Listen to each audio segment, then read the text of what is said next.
Okay, they're all valued customers. My split gauge is very unique. I use surgical stainless pose. I use surgical stainless pose for my all split gauge. I imported from the US. This is 316L surgical stainless pose, standard for piercing. It's not just a regular stainless pose. This is hypoallergenic for all ears.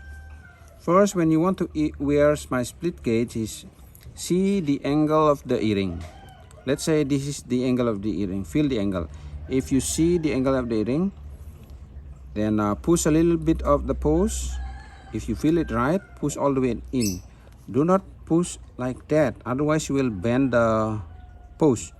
Feel the angle, push a little bit in, push, and then you feel it right, push all the way in. Okay, once again, see the angle of the design. Do not push just like that, otherwise you will bend the pose. Push a little bit in according to the angle, and then all the way in.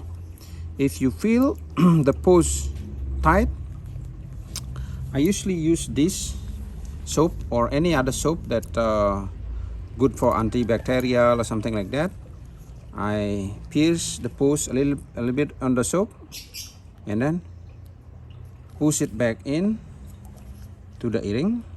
It makes nice and smooth. My split gauge has rubber insert, so it has suction effect and nice, strong and firm when worn. Okay,